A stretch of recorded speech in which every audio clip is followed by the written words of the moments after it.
wrestling fans, and welcome to another edition of Tag Team. I'm your host, Cesar Scorpio, alongside the individual E. Vincent. Hey. And this week's WWE review consists of course, WWE and the Lucha Minute. Let's get started here with the action on Monday Night Raw this previous Monday. Beginning with some back and forth here with R-Truth and not only the fans and John Cena, but a particular fan of interest here, him and his son. We'll get back to that here when we touch base on our main event. Later on in the match, on the show, we had Alex Riley coming to his own when Michael Cole expects him to apologize for his actions with The Miz. Back and forth, he finally throws him down, and what happens after that, E? All of a sudden, out of nowhere, here comes The Miz. He's on a mission, clearly looking for the blind side. He goes after Alex Riley. Alex Riley comes right back at him and basically chases him out of the ring. And it's a good look for Alex Riley because, up until now, he's been following right behind The Miz, carrying his bag just like what Michael Cole said. And now he's standing on his own. They basically cemented him as an opposer of Alex Riley. Solidified himself as a superstar in the WWE. Yep. Own theme music and everything. Own theme music. Which sounds pretty tight, by the way. And people are screaming his name. Yeah, Alex Riley is, the era of Alex Riley, A-Rai, has begun in the WWE. Already a built-in rival here with The Miz. Potential WWE championship, but again, that's in the far future. But at this point, he's made his name. He's shown that he's a player in the WWE, and hopefully good things to come. Again, I'm a fan, so. Yeah, it's a great move. It's a great move for Alex Riley. Great face turn. They built in a way to make him automatically a crowd favorite. Yeah. Can't argue with that. No, it's well done. Well done by WWE, and good luck to you, Alex Riley. Now, moving down the line here on what happened on Monday Night Raw. Big anticipation for the speech from Kharma as to what happened last week in the breakdown on Monday Night Raw. She comes into the ring. Again, rumors swirling around on the internet as to what the situation may be. But again, as we expected here, and I was reporting here on UnifiedWrestling.com, what was the situation with that, E? Well, Kharma came in. She explained that two of her dreams were to become a WWE wrestler, and the other dream was to become a mother.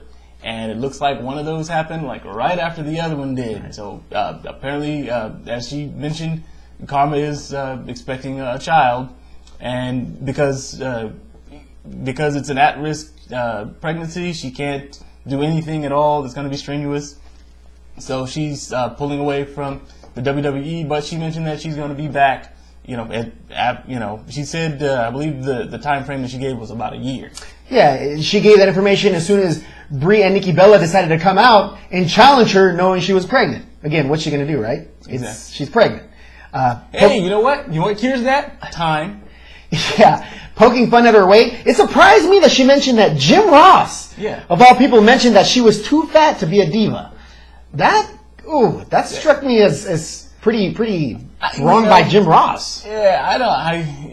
Yeah, that's pretty harsh. But I reckon he's been in the business so long he's got to call it like he sees it. Right. Telling out the way it is, but I do know that she did go through a period of time where she went through some weight loss. As a matter of fact, I believe she was on a different television program that was basically a contest. Just tell him what show it was. I believe it was The Biggest Loser, but I'm not certain. It might have been a different show. But she did in fact lose the weight that she needed to pursue a wrestling career. So you got to give her credit. She reached her dreams, and much credit here to Kharma, previously Awesome Kong, for not only taking what a legend like Jim Ross told her and making it fuel for the fire. Exactly. Instead of letting it break your back, you use it for fuel. Right. Going overseas to Japan, coming here to TNA. That is, as Sly would say, is how winning is done. Wow. Again, nothing but respect here for Kharma, and good luck to her with her child, and very anxious to see her in the ring again. Yeah. Brie and Nikki. Sucks to be you! Enjoy this next year of your life, because it may be the last. Good times, good times. All right, now the main event here for Monday Night Raw was R-Truth versus John Cena. Man, what do you know? R-Truth getting a title shot. Yeah. What? Hey, it was beautiful. R-Truth repeatedly jumped out of the ring as soon as the tide started to go against him. At one point, John Cena followed him out of the ring. Right. As soon as he followed him out far enough out of the ring, R-Truth went back in the ring, and John Cena got the count out. So, yeah. John Cena, you didn't see that coming, did you? Didn't see that, did you? Man, well, so R-Truth finally gets a W, even though it was by disqualification due count out. He still made his point that he could beat John Cena, as shady as it was. Yeah.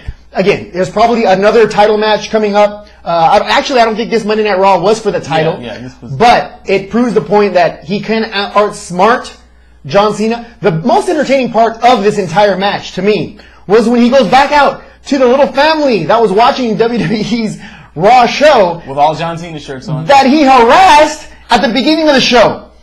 Asking the kid, calling him Jimmy, small Jimmy, and big Jimmy, being the father. That father, by the way, looked like he was in the military. Yeah. With the discipline that he showed, Yeah. not ripping his head off. That's a lot of self-control, because that could have been very well been bail money time, you know.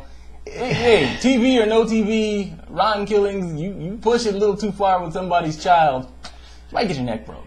For you, the man that did not let R-Truth phase you, we salute you. Good job. But, man, what does R-Truth do from here? Well, he's already proven that he can beat John Cena, so now all he's got to do is get an actual title shot. Do you think this is coming up here for the main event or possibly here for the pay-per-view?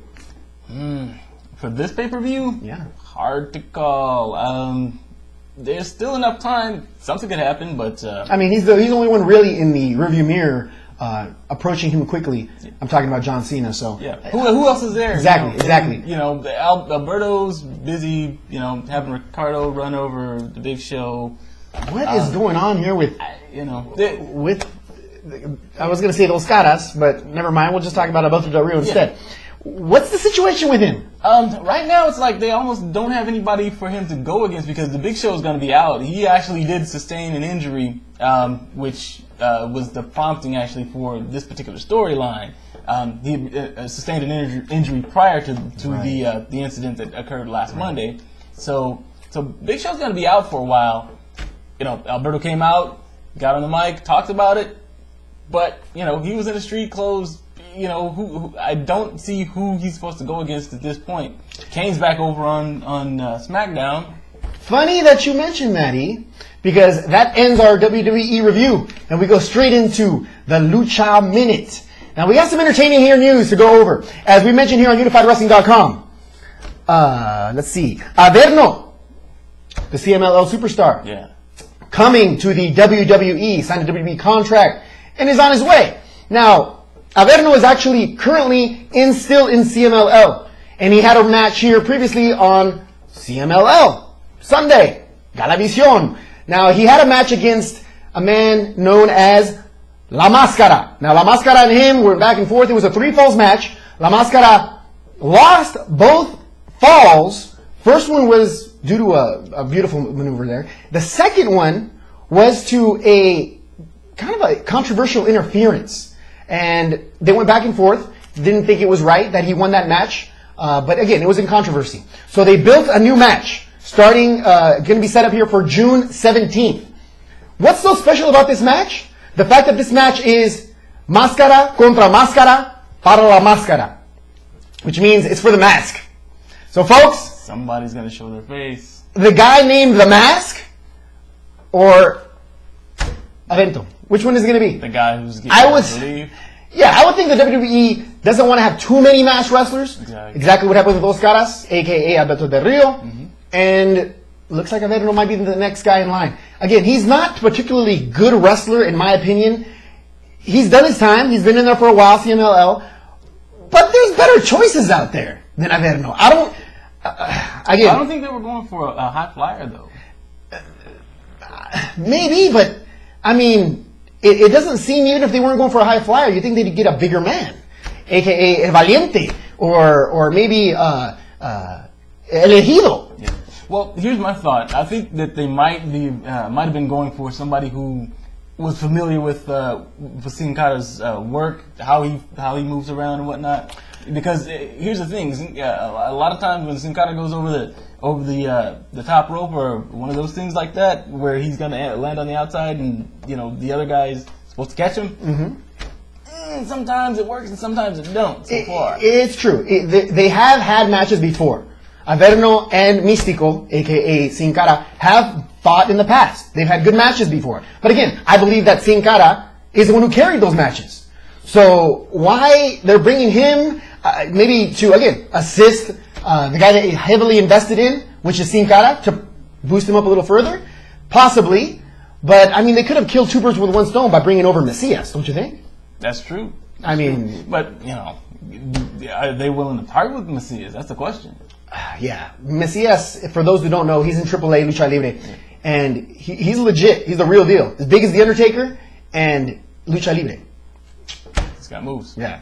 So again, what's going to happen here with Averno? Expect the mask to be removed. Expect for him to come to the WWE unmasked. Again, not yet guaranteed, but expect that from what has been taking course here up to this day.